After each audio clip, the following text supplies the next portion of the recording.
Assalamualaikum warahmatullahi wabarakatuh. Perkenalkan, nama saya Chandra Suryawibawa dengan NIM G00249195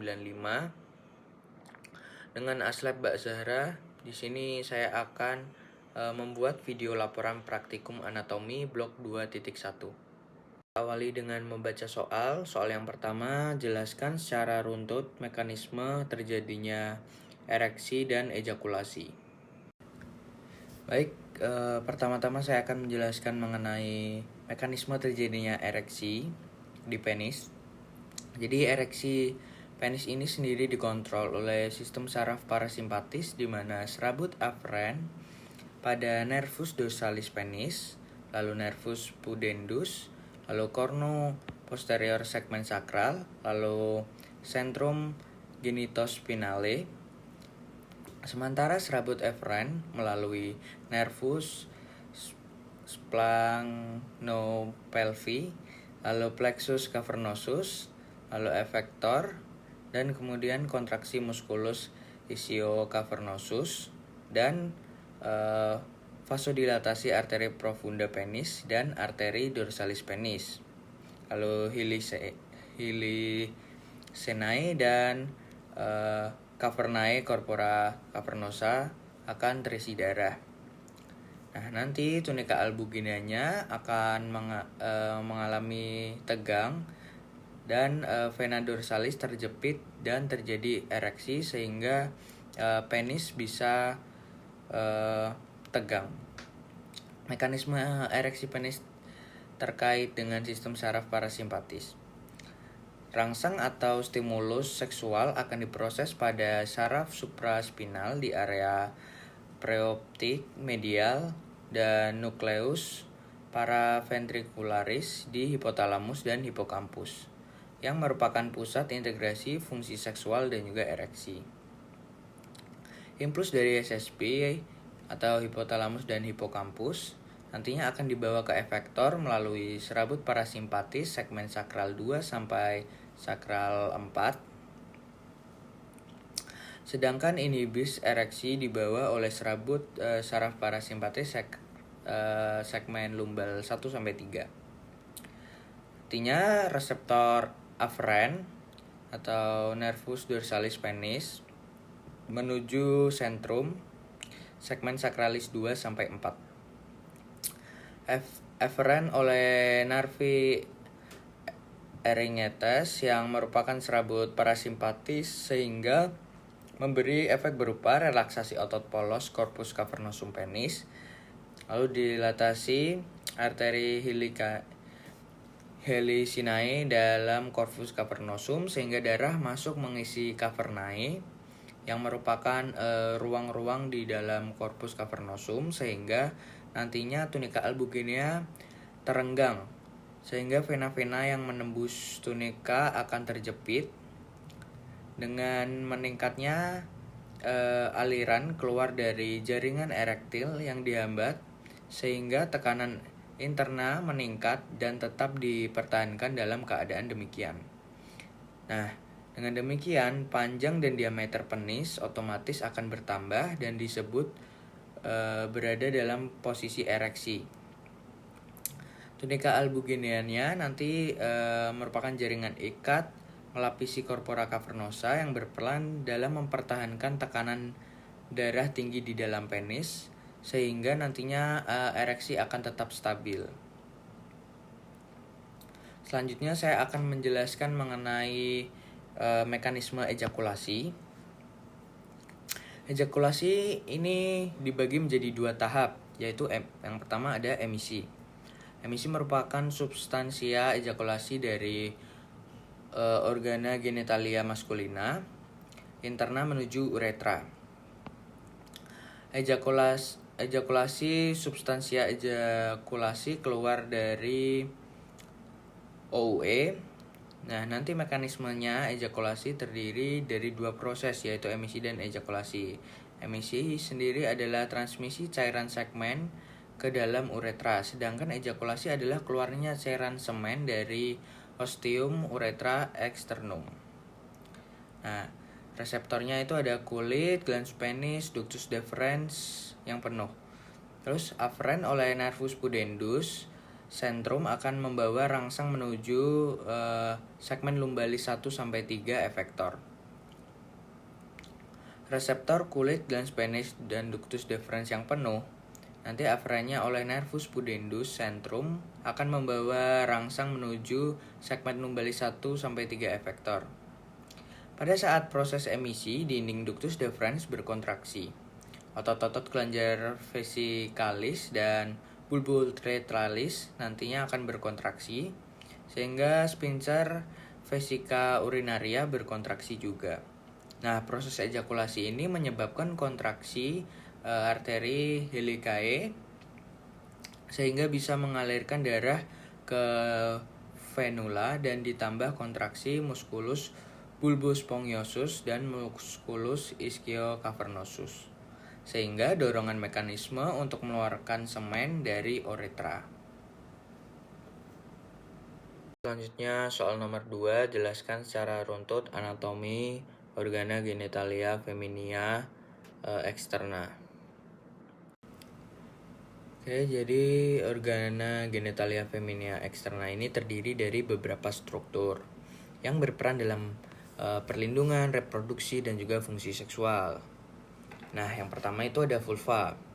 Vulva ini merupakan istilah umum yang mencakup seluruh struktur eksternal dari organ reproduksi wanita.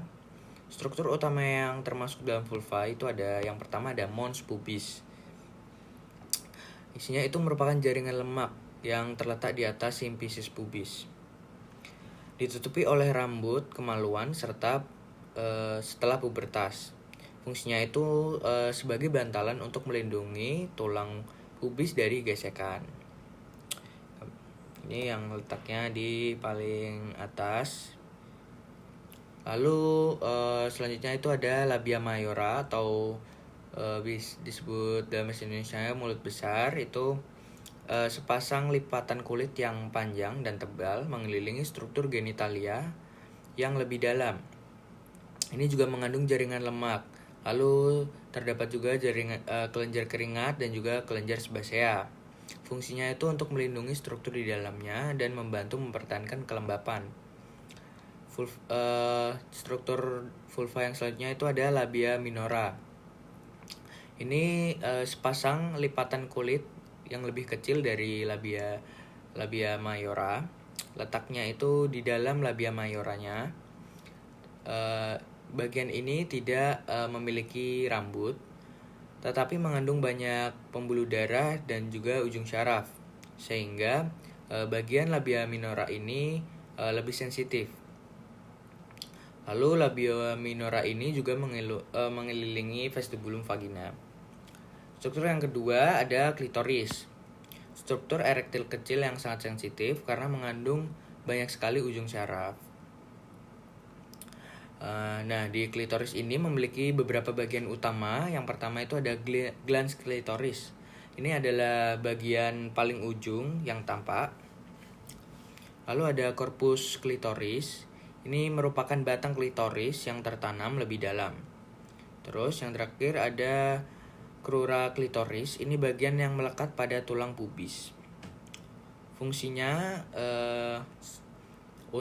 terkait dengan stimulasi seksual dan juga respon terhadap rangsangan, karena di klitoris ini tadi kan dijelaskan banyak ujung syaraf, jadi sangat sensitif terhadap rangsangan.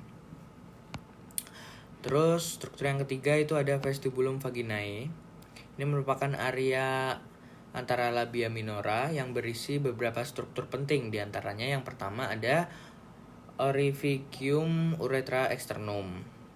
Ini adalah lubang keluarnya uretra, terletak di antara klitoris dan lubang vagina. Fungsinya sebagai saluran pembuangan urin dari kandung kemih. Terus ada orificium vaginae.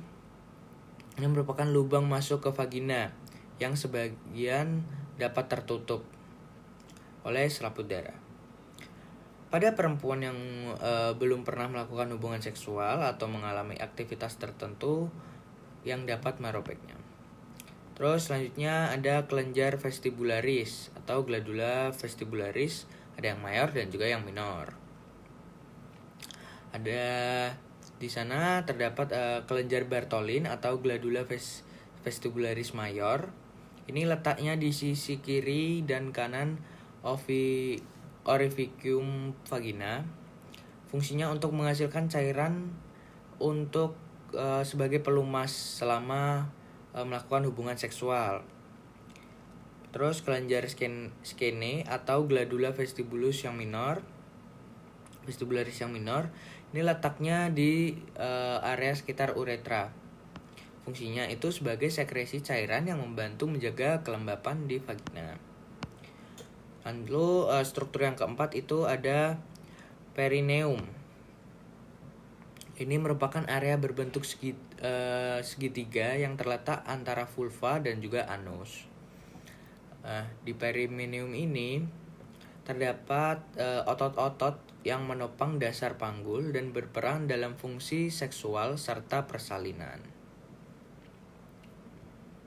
Selanjutnya, soal ketiga, jelaskan anatomi ren beserta vaskularisasi dan inervasinya. Baik, kita mulai dari struktur anatomi ginjal atau ren terlebih dahulu. Yang pertama itu ada struktur bernama kapsula renalis. Ini lapisan luar ginjal yang bersifat fibrosa dan melindungi ginjal dari trauma atau infeksi. Terdiri dari 3 lapisan. Ada fascia renalis. Ini merupakan lapisan luar yang menempel pada struktur sekitarnya. Lalu ada lemak perineal. Ini jaringan lemak yang melindungi ginjal dari benturan. Lalu ada kapsula fibrosa, merupakan lapisan terdalam yang melekat langsung pada ginjal. Bagian kedua ada cortex renalis. Ini merupakan lapisan luar ginjal yang berwarna agak merah kecoklatan. Ini mengandung nefron atau unit fungsional ginjal yang berperan dalam proses filtrasi darah. Merupakan tempat utama terjadinya filtrasi glomerulus. Lalu struktur yang ketiga adalah medulla renalis. Ini terletak di bagian dalam ginjal yang terdiri dari piramidal ginjal. Nah, tiap piramida memiliki dasar yang menghadap ke korteks dan apex atau papilla renalis yang mengarah ke pelvis renalis. Juga mengandung tubulus ginjal dan ductus collectivus yang berperan dalam konsentrasi urin. Struktur yang keempat ada calyx renalis minor dan mayor. Calyx minor lebih dahulu, ini merupakan struktur yang berbentuk corong kecil yang menerima urin dari papilla renalis. Lalu ada calyx mayor, dibentuk dari penyatuan beberapa calyx minor yang mengalirkan urin ke pelvis renalis. Struktur yang kelima ada pelvis renalis. Ini merupakan struktur berbentuk corong besar yang mengumpulkan urin dari calyx mayor sebelum diteruskan ke uretra. Lapisan dalam pelvis renalis dilapisi oleh epitel transisional yang memungkinkan ekspansi saat menampung urin. Terus ada yang keenam ada hilum renal. Ini merupakan celah di bagian medial ginjal yang menjadi tempat keluar masuknya. Yang pertama ada arteri renalis yang berfungsi untuk membawa darah masuk ke ginjal. Lalu ada vena renalis yang membawa darah keluar dari ginjal. Terus ada ureter yang menyalurkan urin dari ginjal ke kandung kemih. Juga dilalui oleh pembuluh limfatik dan saraf ginjal. Oke, selanjutnya masuk ke vaskularisasi dan inervasi di ren. Kita masuk ke vaskularisasinya dulu. Ginjal ini mendapatkan suplai darah dari arteri renalis dan mengeluarkan darah melalui vena renalis. Yang pertama ada arteri ginjal. Ini darah masuk ke ginjal melalui arteri renalis tadi yang merupakan cabang dari aorta abdominalis. Alur perdarahan dari ginjal itu merupakan yang pertama arteri renalis atau cabang dari aorta abdominalis menuju ginjal melalui hilum renal.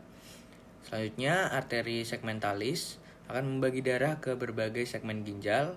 Lalu arteri interlobularis ini akan berjalan di antara piramida ginjal dalam medulla renalis. Selanjutnya ada arteri arcuata, ini berjalan melintang di batas antara korteks dan medulla ginjal. Selanjutnya ada arteri interlobularis, merupakan cabang yang masuk dari korteks ginjal. Terus ada arteriole afferent, ini membawa darah ke glomerulus untuk proses filtrasi. Lalu ada glomerulusnya itu sendiri merupakan jaringan kapiler tempat filtrasi darah. Lalu ada arterial efferent merupakan yang mengalirkan darah keluar dari glomerulus.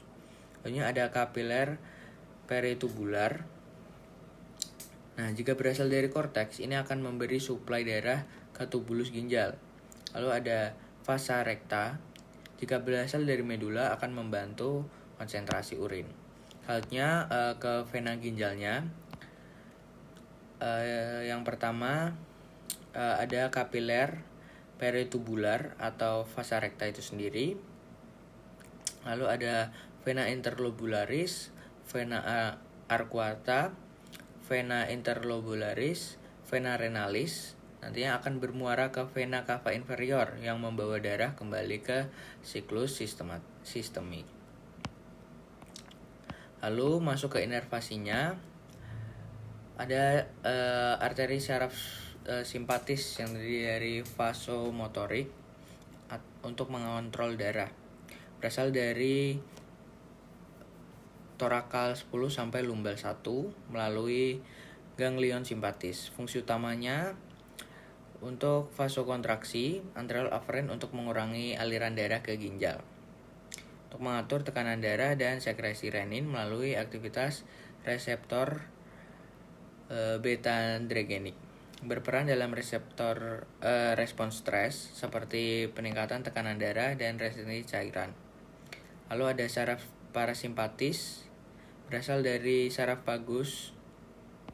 Fungsi utamanya untuk vasodilatasi. Lalu ada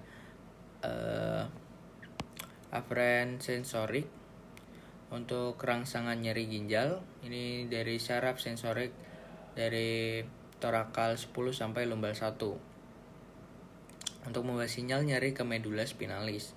Nyeri ginjal pada bagian ini sering dirasakan di area flank atau pinggang belakang hingga daerah perut bagian depan.